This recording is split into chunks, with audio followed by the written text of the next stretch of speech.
జీవీఎంసీలో బలం లేనప్పటికీ కూడా విశాఖ మేయర్ మీద కూటమికి చెందిన కార్పొరేటర్లు అవిశ్వాస తీర్మానానికి నోటీస్ ఇచ్చారు. బీసీ సామాజిక వర్గానికి చెందిన ఒక యాదవ మహిళను మేయర్ పీఠం మీద నుంచి దించేయడానికి కూటమి నేతలు చేస్తున్న ప్రయత్నాలపై మనతో మాట్లాడేందుకు మేయర్ గొలగాని హరివెంకట్ కుమార్ ఉన్నారు.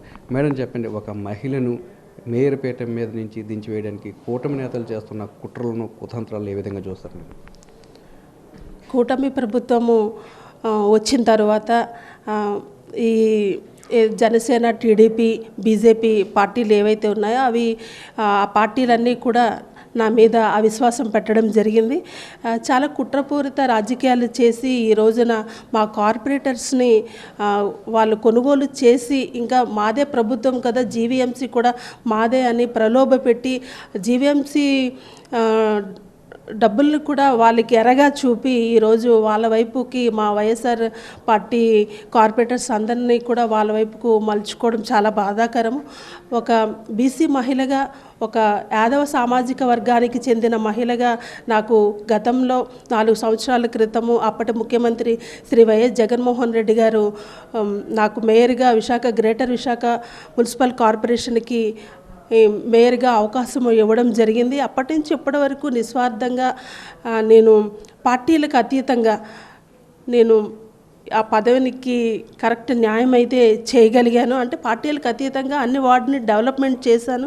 కమ్యూనిటీ పరంగా చూసుకుంటే సైట్ కూడా 6 ఎకరం సైట్ కూడా జగన్మోహన్ రెడ్డి గారికి వినతి పత్రం ఇచ్చిన తర్వాత ఎండాడ హైవే పక్కన ఒక 6 ఎకరం సైట్ ఇవ్వడము, క్యాబినెట్లో ఆమోదం పొందడము, తర్వాత ఎలక్షన్స్ ముందు శంకుస్థాపన చేయడము, ఇలాంటి కార్యక్రమాలన్నీ కూడా నిస్వార్థంగా ఇప్పటి వరకు చేయడం జరిగింది. కానీ అయినప్పటికీ కూడా కూటమి ప్రభుత్వంలో మా కుల పెద్దలైన పల్లా శ్రీనివాస్ గారు కానీ, వంశీకృష్ణ శ్రీనివాస్ గారు కానీ మీ తోటి సోదరిని అవిశ్వాసం పెట్టి దించేయడానికి ఎన్నో కుట్ర రాజకీయాలు చేస్తున్నారు.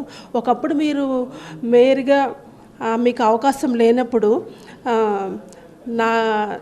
నేను ఏడ్చింది మీకు తగలదా అది అని యాదవ కమ్యూనిటీలో నా ఏడుపు మీకు తగులుతుంది అది అని ఎన్నో చెప్పారు. కానీ మీ సోదరులాంటి ఒక మేయర్కి మరి మీరు అప్పుడు చెప్పింది ఇప్పుడు న్యాయంగా అనిపిస్తుందా లేదో ఆలోచించుకోవాలి మీరే.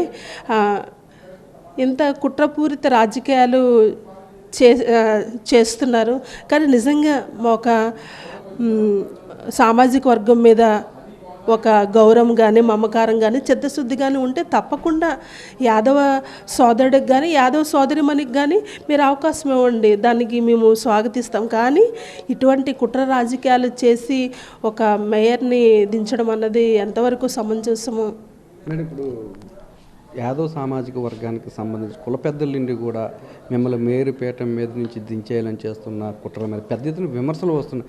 అయినప్పటికీ కూడా వారు ఇవేమీ పట్టించుకోకుండా ముందుకు వెళ్ళడానికి చూస్తున్నారు. అంటే భవిష్యత్తులో వాళ్ళు ఎలాంటి మూల్యం చెల్లించుకోబోతున్నారు? తప్పకుండా వాళ్ళు మూల్యం చెల్లించుకోవడం ఎట్టి పరిస్థితిలో ఉంటుంది. ఎందుకంటే ఒక యాదవ సామాజిక వర్గము, అందులోనూ బీసీ మహిళకు అవకాశం ఇచ్చి ఆవిడని దించేయడం అన్నది ప్రజలెవరు కూడా హర్షించట్లేదు.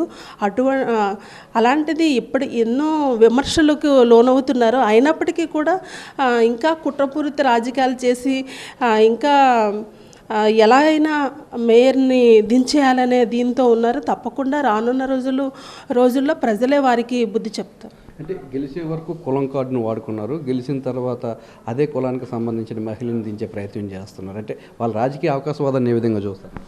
తప్పకుండా రాజకీయ అవకాశంగానే కులాన్ని అడ్డు పెట్టుకునే వాళ్ళు ఇప్పుడు గెలిచారని కూడా నేను నమ్ముతాను. కులం అడ్డు పెట్టుకుని అన్నీ చేస్తున్నారు. పదవులను అనుభవించారు కూడా, గత ప్రభుత్వంలో కూడా పదవులు అనుభవించారు.